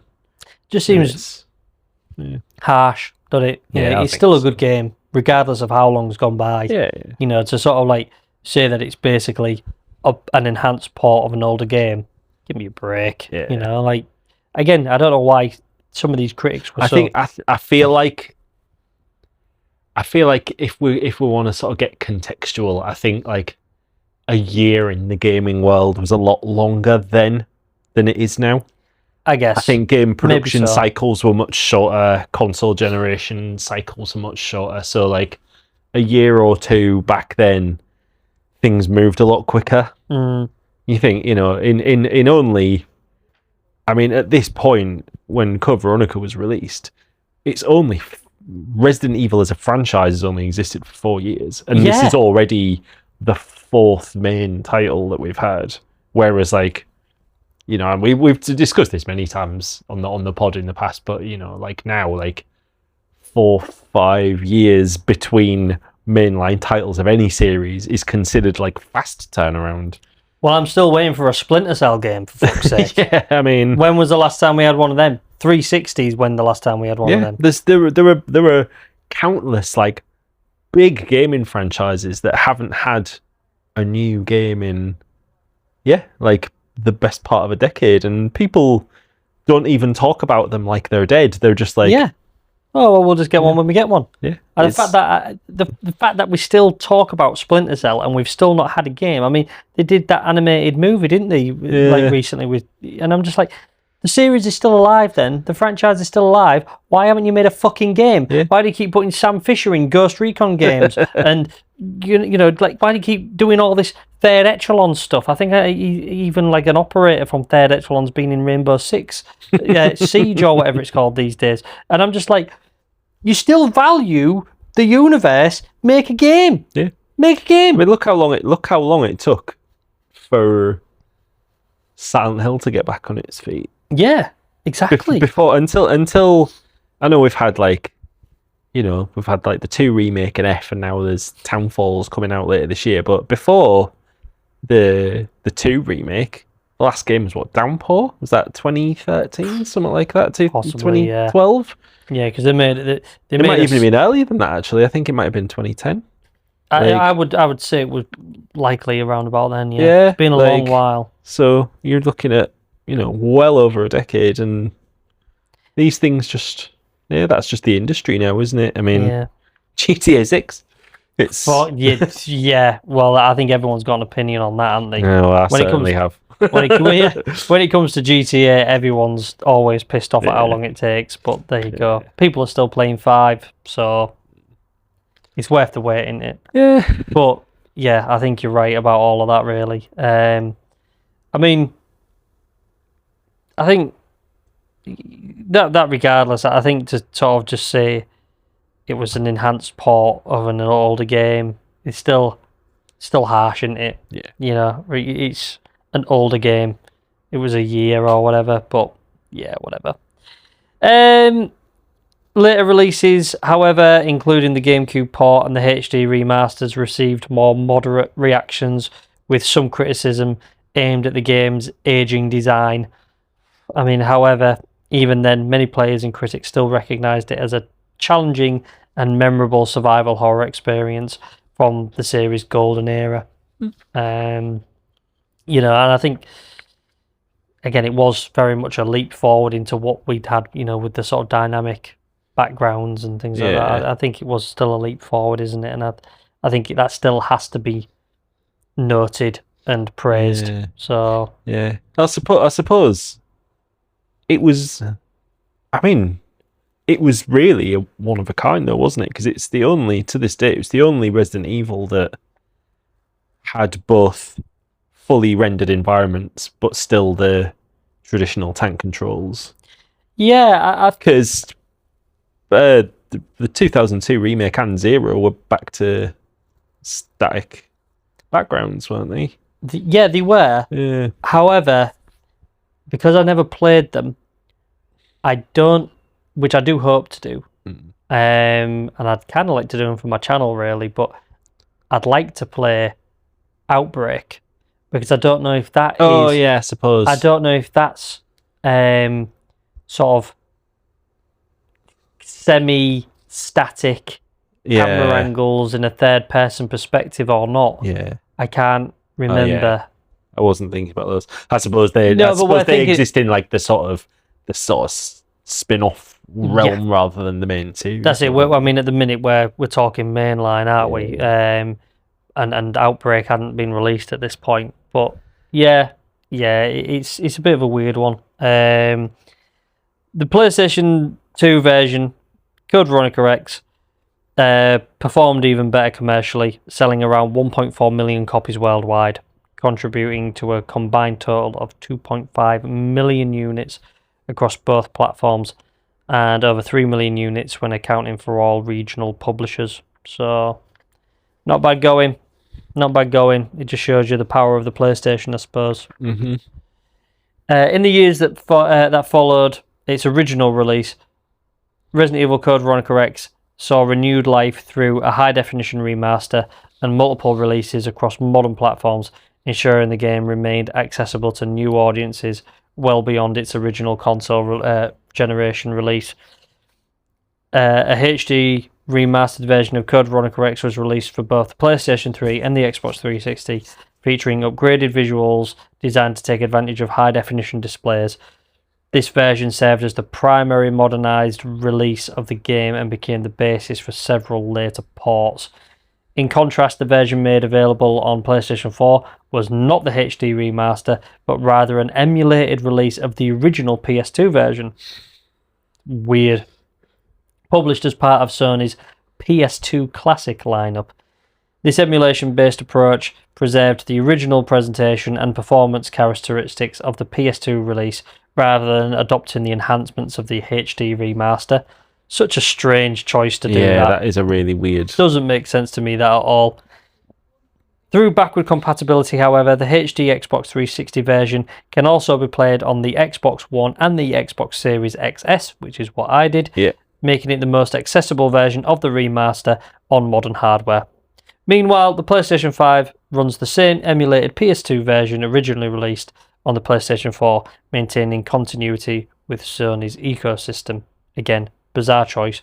Just put the HD master on the PlayStation for all those PlayStation players. So weird. Additionally, the HD remastered version of Code Veronica X has been made available via PlayStation Now, allowing players to access the game through streaming without the need for a local installation. So you can do it that way, but you just can't install it. Still seems lame. Together, these releases reflect Capcom's ongoing efforts to preserve Code Veronica across multiple generations, though They also highlight the fragmentation between emulated legacy versions and true high-definition remasters, depending on platform. So, we're in the end game now. Ooh. We are now going to be talking about the critical reception and its legacy, really. And there will be some slight tweaks to this because I obviously wrote this script before the Veronica remake announcement. Yeah. So we'll do a little bit of tweaks. But first of all, Code Veronica received universal acclaim, earning a 94 Metacritic score. Critics praised its atmospheric presentation, music, and cinematic ambition. Many considered it the best Resident Evil game of its era and a must-own Dreamcast title, as we have already said. Back in 2001, Game Informer ranked Code Veronica 69th in their top 100 games of all time, placing it among some of the most influential titles in gaming history. Meanwhile, Games Radar later recognised its importance to Sega's final console, naming it the 14th greatest Dreamcast game ever made, further cementing its status as one of the platform's defining experiences.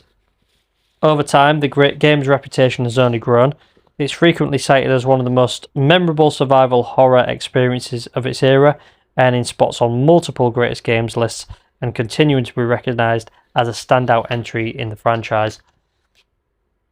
Its story has been adapted into multiple formats, like previous entries in the series. Code Veronica was adapted into a novel by S.D. Perry, the final book in her series of Resident Evil novelizations, and offered a more detailed, character-driven interpretation of the game's events. It also received a comic book adaptation published by DC Comics, further expanding its reach beyond gaming and into the wider world of Resident Evil storytelling. That interpretation continued years later with Resident Evil The Dark Side Chronicles in 2009. Released for the Nintendo Wii, this title once again retold portions of Code Veronica's narrative, blending it alongside the events of Resident Evil 2 and presenting them as a cinematic rail shooter format designed to introduce the story to a new generation of players. Even decades later, the game continues to inspire. In 2021, a fan-made remake project emerged, aiming to reimagine Code Veronica with a modern visual and gameplay elements that we see from the modern Resident Evil retellings. The project generated significant excitement within the community, a clear sign of how beloved the game remains. However, in 2022, the project was officially shut down by Capcom, bringing development to an end. So, my script now reads quite funny.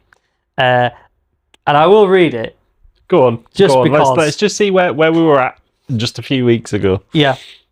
And yet, that moment only reinforced something fans had been saying for years. Code Veronica isn't forgotten. Far from it.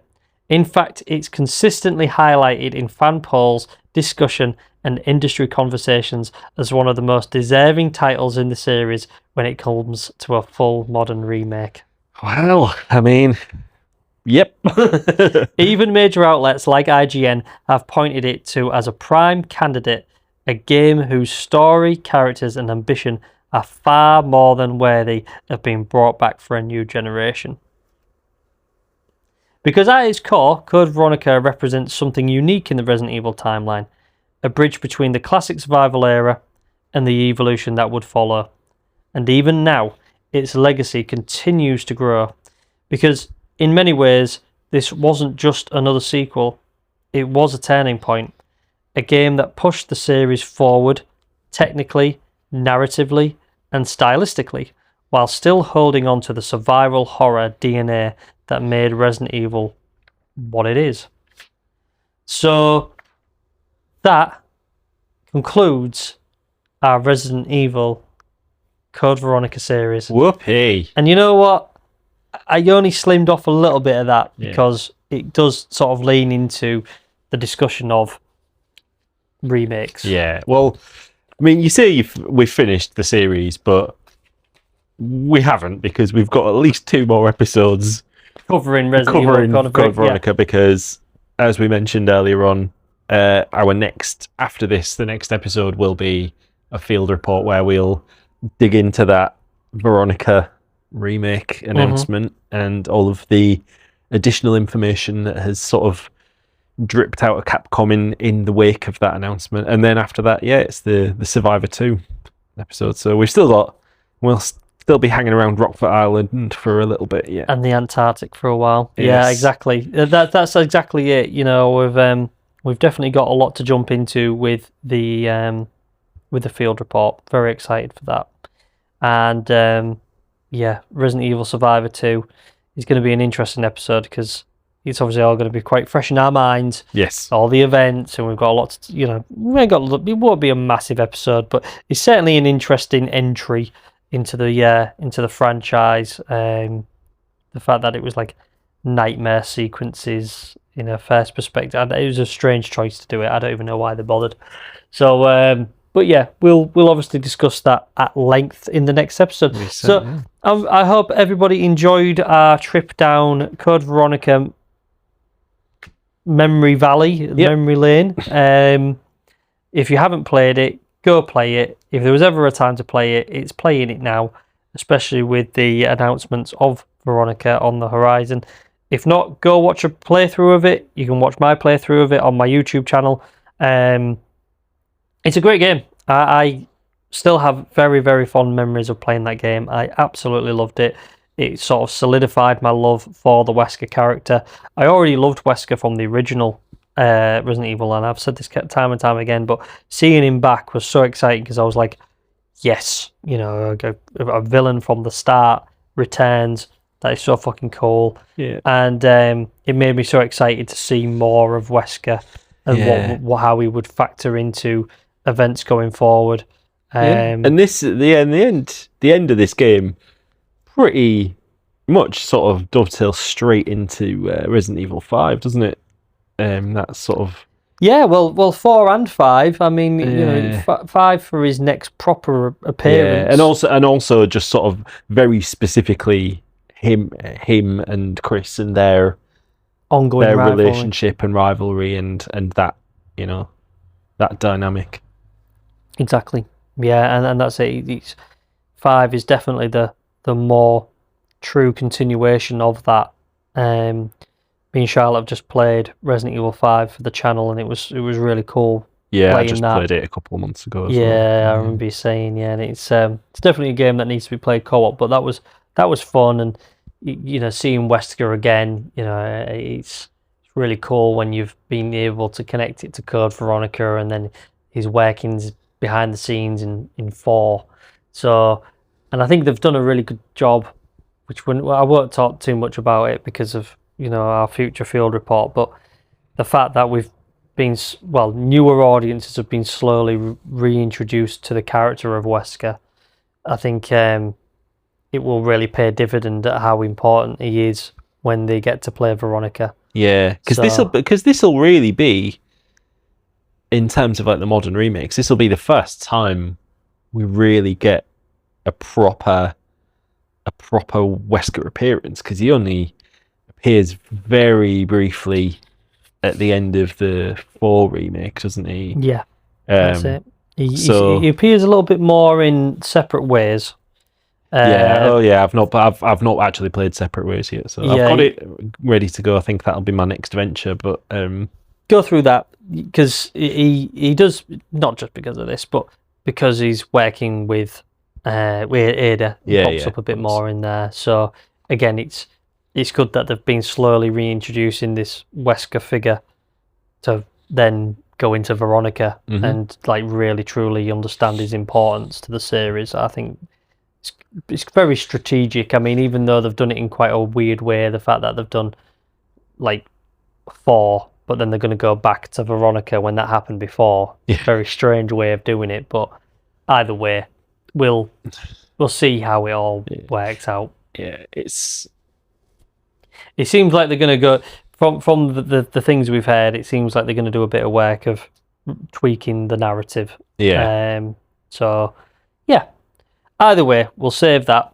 But genuinely hope everyone enjoyed this. If you did, if you're listening on YouTube, give it a thumbs up.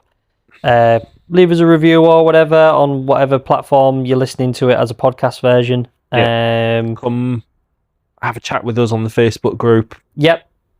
Or drop us a message on Instagram. Yep. Drop a comment on any of the posts we've been leaving on Instagram as well. But yeah, if you want to get into a discussion, the Facebook page is the place to do it.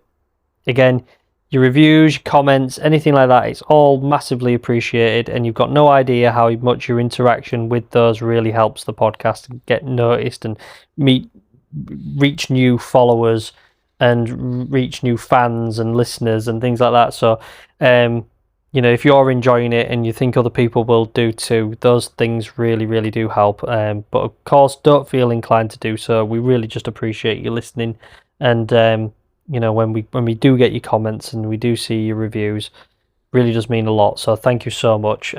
If you've just found us or whatever, then do go find us on Facebook and on our Instagram. Typewriter Sessions, nice and easy. I put it out on YouTube as well, and it's on my YouTube channel where I do play games and I do play Resident Evil. So that's Mini Grims. You'll find me on there. And but I think for the time being, I think we can safely close this case for now. Yeah, I think we can save our progress and we can put this one to bed. Yeah. And we'll be joining you all very soon for a field report. And then next will be more Resident Evil Code Veronica goodness with Resident Evil Survivor 2, and then that will officially conclude Season 1 of Typewriter Sessions, and we'll be picking up after that Season 2 with a very interesting entry into the series. Mm-hmm. Do you want to know? Go on, tell me. Resident Evil Gaiden. Ooh, we're going handheld. We're going Game Boy Color a bit, baby. It's gonna be an interesting one. Sweet. And then you'll have something for us lined up, won't you? Yeah, we should do. We'll see. You got time. I've got time. But we'll make it happen. Actually, this would make for a really interesting conversation piece if people wanna weigh in on this. But because we're dedicated to bringing you discussions and coverage on everything to do with Resident Evil, when I first started this podcast and Claire was joining us, we did say that we would even cover the movies. And we are still dedicated to that. We are. James has said that he will lead projects surrounding the movies. Yep. So I'm going to be taking the reins on that one. So at some point in the relatively near future, you will be getting episodes on the Paul W.S. Anderson movies, and depending on how well received it is, maybe the animated movies too, and the TV series, and Welcome to Raccoon City, and eventually, maybe years from now, the Zach Cregger movie too. But we'll see. We'll not get too far ahead of ourselves. Yeah, I mean we'll get there eventually, but yeah, we've got a lot more important fish to fry before then. Yeah, we have. The games should always take precedence, but we did say that we wanted a definitive coverage of everything Resident Evil, so that everything's in one place, so that you don't have to go find all of this stuff to read. You can just listen to us tell you all about it.